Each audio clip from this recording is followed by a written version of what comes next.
প্রতিরোধ পর্ষদ প্যানেল থেকে যিনি প্রার্থিতা করছেন, প্রশ্নটা একই, আপনার উত্তরে যেতে চাই।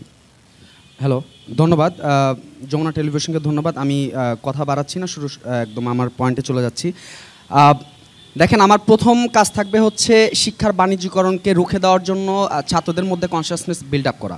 আপনারা যদি দেখেন প্রত্যেক বছর হল ফি, উন্নয়ন ফি, টিউশন ফি লাগাতার বেড়েই চলছে। এখন এই যে হল ফি বা টিউশন ফিগুলো বাড়ে কেন? আপনারা যদি দেখেন IMF, বিশ্বব্যাংক বা এরকম পশ্চিমা সাম্রাজ্যবাদী শক্তিগুলো ইউজিসির মধ্য দিয়ে আজকাল শিক্ষানীতি প্রণয়ন করে। সেই শিক্ষানীতির ক্ষেত্রে যদি দেখা যায় যে আসলে শিক্ষাকে একটা বাণিজ্যিকরণ করার একটা প্রচেষ্টা থাকে, সেক্ষেত্রে যদি দেখেন যে ইউজিসি যে শিক্ষানীতি, সেখানে বলা হচ্ছে যে 50 থেকে 70% রেভিনিউ যাতে এই ক্যাম্পাস থেকে অর্থাৎ স্টুডেন্টদের থেকেই যাতে জেনারেট করা হয়, রেভিনিউ জেনারেট করা হয়। তার মানে কি? অর্থাৎ শিক্ষায় যেখানে আরও ভর্তুকি দেওয়া উচিত, যেটা মানুষের মৌলিক অধিকার, সেখানে কিন্তু শিক্ষাকে বাণিজ্যিকরণ করা হচ্ছে। তো সেই জায়গা থেকে আমরা এটা নিয়ে আসলে শিক্ষার্থীদের মধ্যে কনসিয়াসনেস বিল্ড আপ করবো। আরেকটা জিনিস অনেকে বলা হয়, এই শিক্ষানীতিতেই বলা হয় যে আমরা লোন দিব। এই লোন দেওয়াটা আসলে মানে আমেরিকার একটা পলিসি। আপনারা যদি দেখেন, আমেরিকার শিক্ষার্থীরা পড়ালেখা করে, দীর্ঘদিন পড়ালেখা করার পর তার যখন পড়ালেখা শেষ হয়, তাদের লোনে আসলে কোটি কোটি টাকা জমে যায় এই লোন পরিশোধ করতেই। আমরা কি চাই আসলে যে এই শিক্ষার্থীদের এই মরার উপর খাড়ার ঘাটা নিয়ে আসি?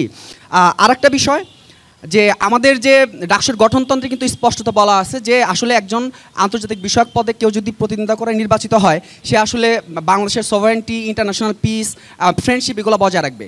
আমি স্পষ্টত বলতে চাই যে বাংলাদেশের সাথে যদি সাম্রাজ্যবাদী শক্তি অর্থাৎ মার্কিন, চীন, ইউ সহ অন্যান্য সাম্রাজ্যবাদী শক্তি এবং ভারতীয় সম্প্রসারণবাদী শক্তির যদি একটা নতজানু পররাষ্ট্রনীতি থাকে এবং বরাবরই যে সরকারগুলো ক্ষমতায় আসে তারা যদি শুধুমাত্র আমাদের দেশের স্বার্থকে বিদেশের কাছে যদি বিকিয়ে দিতে চায়, এখানে আমাদের শুধুমাত্র নিজেদের এই সভারেন্টি রক্ষা করার জন্যই আমাদের একটা গণ আন্দোলন গড়ে তোলা দরকার এবং এই জায়গায় স্টুডেন্টদের মধ্যে একটা কনসিয়াসনেস বিল্ড আপ করা দরকার।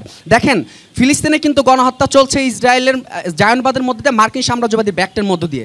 কিন্তু আমরা যদি এখান থেকে শুধুমাত্র ফ্রি প্যালেস্টাইন বলি, কিন্তু বাংলাদেশ সরকার যদি আমেরিকার সাথে যদি নতজানু পররাষ্ট্রনীতি মেনে চলে এবং আমাদের দেশের বন্দর করিডোর যদি বিদেশিদের হাতে তুলে দেয়, তাহলে আমাদের প্রধান দায়িত্ব হবে, যদি ফিলিস্তিনের পাশে যদি দাঁড়াইতে চাই, তাহলে এখানে বসে মার্কিন সাম্রাজ্যবাদের সাথে আমাদের একদম কড়াকড়ি সম্মুখ সারিতে মানে প্রতিরোধ সংগ্রাম গড়ে তোলা।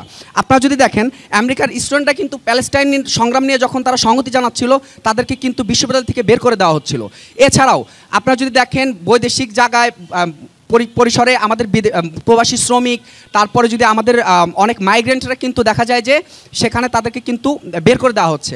আমাদের দরকার হবে এই সকল ছাত্রদের নিয়ে, এই সকল শিক্ষার্থীদের নিয়ে আমাদের একটা কোয়ালিশন গড়ে তোলা, যাতে শুধুমাত্র আমাদের দেশ নয়, বৈশ্বিক যেখানেই, ফিলিস্তিন থেকে শুরু করে, কাশ্মীর থেকে শুরু করে, পাকিস্তানের বেলুচিস্তান থেকে শুরু করে, রোহিঙ্গা থেকে শুরু করে, যেখানে জনমানুষের উপর নিপীড়ন হবে, সেই নিপীড়নের বিরুদ্ধে আমাদের